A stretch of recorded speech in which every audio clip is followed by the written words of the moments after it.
I would like to also thank the organizers and the mission for inviting me to be part here.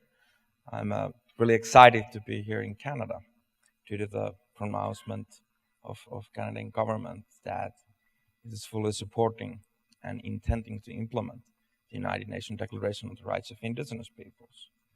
This is, for me, coming from Finland, uh, uh, as a young, I'm not anymore a young politician. I've kind of certain developed to a parliamentarian level or something, but still having a strong background from youth politics.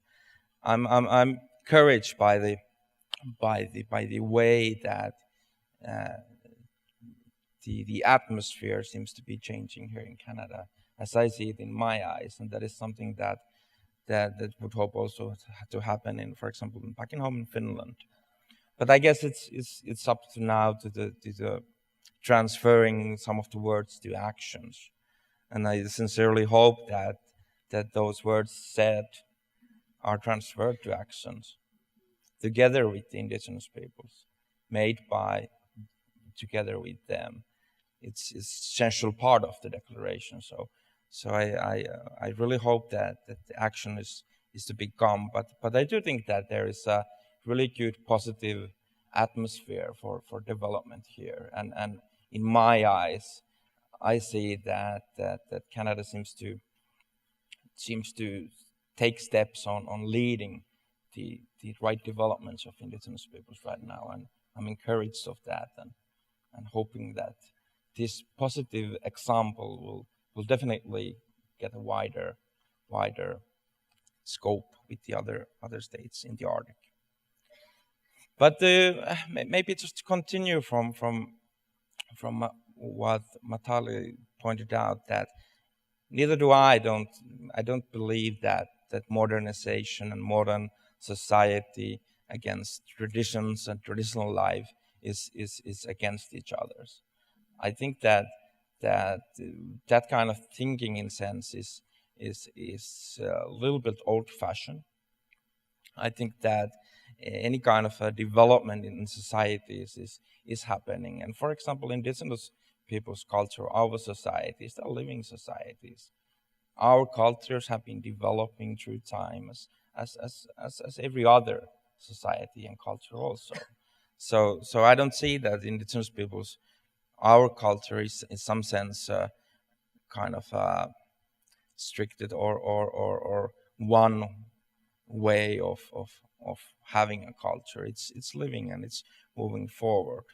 But to the question that what would be the one of the great challenges for indigenous youth and indigenous peoples, I will touch one topic here, and it's due to the or touching how indigenous youth are able to secure the continuation of traditional knowledge as part of our living culture.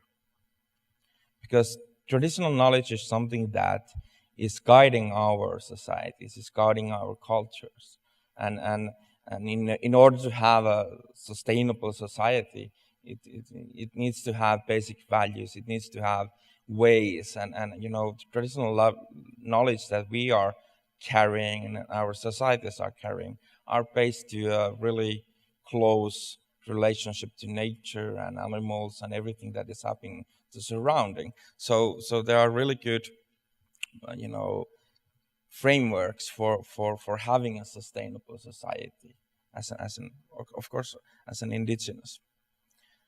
And traditional knowledge, I mean, if I take an example from Europe and from Sapmi region, that includes Finland, Norway, Russia, and Sweden, traditions, identity, traditional livelihoods, languages, ways of our culture, they are still quite strong and lively cultures. They are still in our everyday life. So it's not something that you can see historically that there has been that kind of culture, or there has been that and that and that. It's still heavily, part of our everyday life. So there is a good premonition, good kind of point where we are starting to go forward as a young ones, because our societies still are carrying to some extent the knowledge how our societies can work in a good way. In my view, the question is that how this can be done and what kind of value is given to this by the states. Because traditional knowledge is something that you can't kind of place to one specific category of governance or policy. Traditional knowledge touches everything. If you think about, for example, land, waters, ice, nature in overall, our societies, our land management, our land use is basically directed by the traditional knowledge. It tells us how, for example, to do reindeer herding or fishing or hunting or, for example, seal hunting. All of those things are guided in the traditional knowledge. But the question is that are we, in a sense, allowed to pursue freely as young ones on those issues, topics? Because to be honest, I mean, many times some of the policies made by governments are restricting those opportunities. And I guess one of the challenges is that we are seen as a people, yes. Sometimes if it's recognized or not, that there's questions on that. I'm not touching that right now. But we are seen as a whole people. But to identify the challenges of specific community, specific, for example, village of one people. For example, in my Sami region, Sami people, one village, one reindeer herding village. What kind of needs they have, how their traditions, how their ways of yearly living is secured. And through that, I see that there are some challenges, because a lot of the policies made and the plans that are, for example, are a little bit frightening for indigenous youth. To be honest, if you see the Arctic Council, if you see the Arctic plans for 2030, all the mineral extractions, all the plans that they are, infrastructural changes or plans, if all of those are made in a way that it doesn't meet the needs of indigenous people, specific communities, dealing with specific region, then it doesn't allow indigenous youth, us, to pursue our ways of living, our ways of life, our culture, in sense that would secure, in some sense, sustainable societies. Because let me remind that indigenous people's societies, villages, communities, they often have really good food security, water security, any kind of, in some sense, measures that are, measuring how any society is, sustainable. The basic grounds are there, but if to a different kind of issues, there isn't possibility secured to pursue those, in sense that it's profitable, it allows the society to be strong, then we are, in a wrong direction, in my view.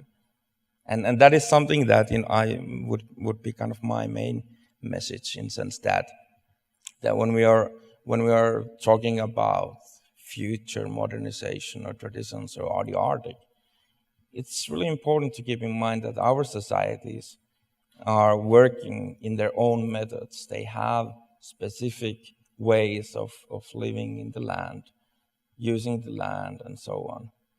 And that should be one of the key points on recognizing, but not just recognizing, but taking into account when making policies.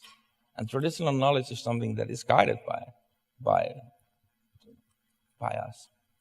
So that would be kind of my main kind of question on what is the great challenge.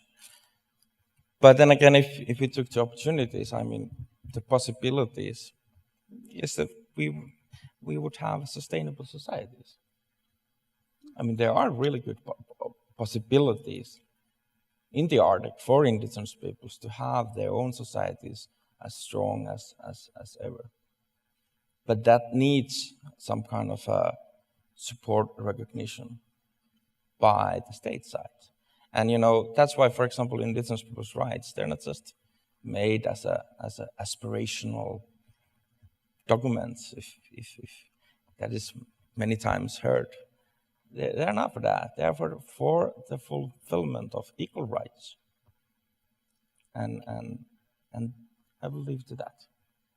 Thanks very much, Thomas.